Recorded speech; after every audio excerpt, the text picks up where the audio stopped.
Here are the reviews by two people on my book review site. Again, I'll leave the listener to figure out whether the voices are human or non-human. Hey there, and welcome. You know how they say read and grow until you go? Mm-hmm. Well, we're diving into the mind of someone who lives by that motto today, Kai-Fong Lee. And he really does. It's not just a saying for him. I mean, this is a retired engineer who's built this whole online space dedicated to his love of books. And we're not just talking like, the latest bestsellers. This is Russian literature. This is thrillers. This is... Right. It's all over the place. Okay, so I have to admit, when I first saw his website, kaifonglee.com, Mm-hmm. I was a little intimidated. Mm. I mean, this is someone who takes reading seriously. This isn't just a casual, oh, I like to read. This is like, reading is my jam. Yeah, and it's really inspiring, though. I mean, it kind of reminds you that learning doesn't stop when you graduate or retire, right? Like, it's a lifelong thing.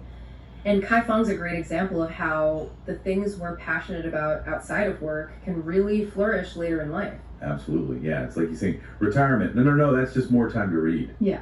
And, I was thinking about this. He's an engineer, right? And that kind of analytical background really seems to come through in how he approaches reading. Totally. Like, you don't always see someone trained in such a technical field gravitating towards literature, history, even music theory. But he's not just reading for information. It's like he's making these connections across all these different areas. And get this, one of his early obsessions was Russian literature. Yeah. Like, summer of 61, fresh out of engineering school, what's he doing?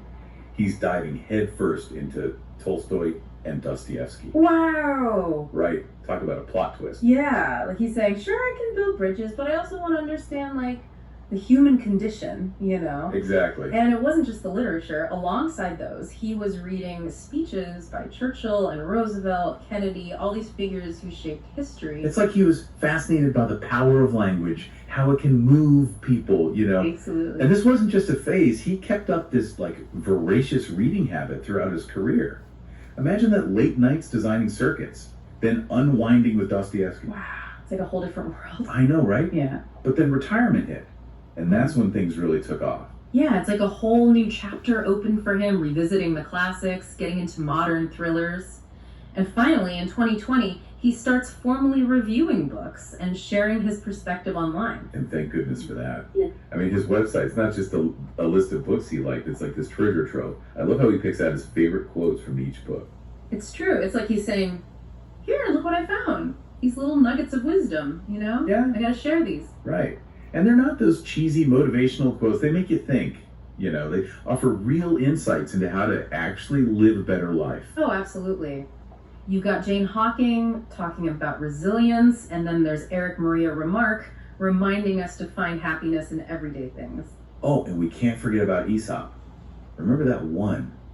No act of kindness, no matter how small, is ever wasted. Yeah. Like, it's such a simple message, but so powerful. Mm. Especially from someone like him, Mm-hmm. Someone who clearly values knowledge and thinking deeply about things. Right. It's a good reminder that even small acts of kindness, they matter. They really do. And all these quotes, they kind of give you a glimpse into Kai-Fong's philosophy, right? Yeah. It's like he believes in finding joy in the simple things, growing as a person, and he gets that we're all connected. And that actually reminds me of someone else he really admired, Richard Feynman. Feynman was one of those people who just got it, that whole read and grow thing. Yeah. Brilliant guy, so curious about everything, and he wanted everyone else to love learning as much as he did. You're describing him, and I just imagine being in a room with the guy, like, his enthusiasm must have been contagious. Oh, totally. And it's clear that Kai-Fong, really connected with that energy, too. Especially when you look at this quote he loved from Feynman's Rainbow. Nobody ever figures out what life is all about, and it doesn't matter. Right. Explore the world. Nearly everything is really interesting if you go into it deeply enough. Isn't that great? It's like Feynman's giving us permission to just dive in and enjoy the ride, Mm-hmm. You don't need all the answers. Just be open to whatever you find. I love that. And you can see that kind of openness in Kai-Fong's reading list. Oh, yeah. Like, nothing was off limits for him. It's like he wanted to explore every corner of knowledge. Absolutely. Speaking of exploring, did you see The Guns of August? on his list? Oh, by Barbara Tuchman. Yeah, that one really jumped out at me. Such a classic. She was amazing the way she brought history to life. And that book, oh my gosh, it just throws you right into the chaos of World War One, right from the very beginning.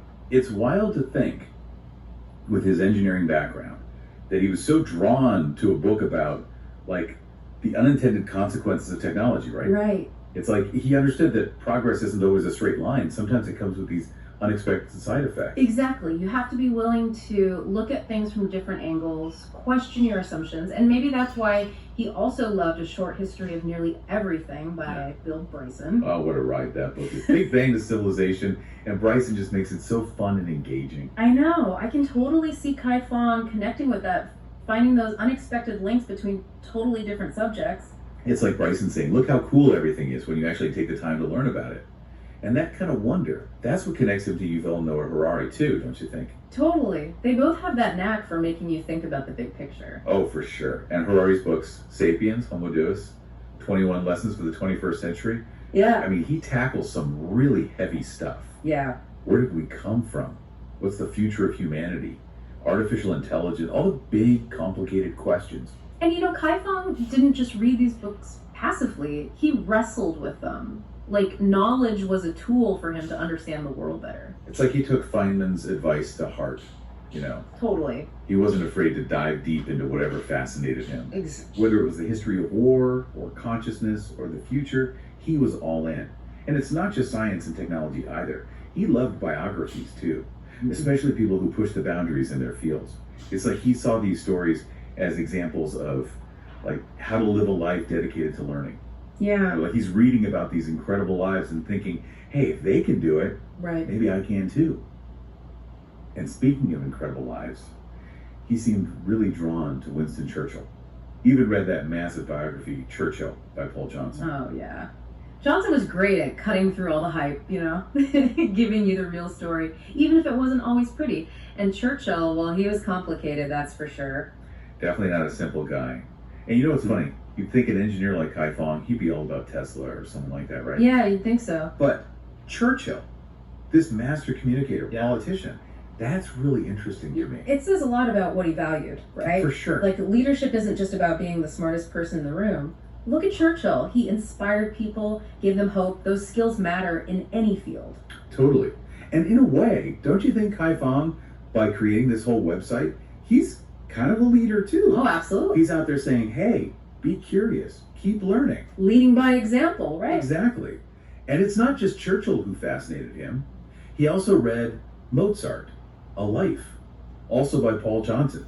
Talk about a different kind of genius. Right. From the political arena to the concert hall, what a range. What do you think Kai Fong saw in Mozart with that engineering brain of his? Well, I mean, music is its own language, right? Yeah, absolutely. Full of these intricate patterns and structures. Maybe he saw a connection between how Mozart put together a symphony and how he, as an engineer, might design a bridge. Oh, I like that. Both require incredible creativity and this really deep understanding of their craft. That's a great point. It's like those underlying principles, they connect even the most different fields. And I think that's such a good lesson for anyone, really. Don't be afraid to step outside your comfort zone, So true. You never know what you'll discover. You never know.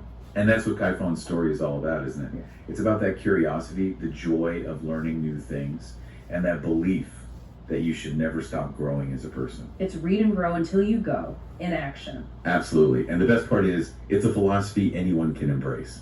Doesn't matter what you do, how old you are, it's never too late to learn something new, to rediscover that love of learning.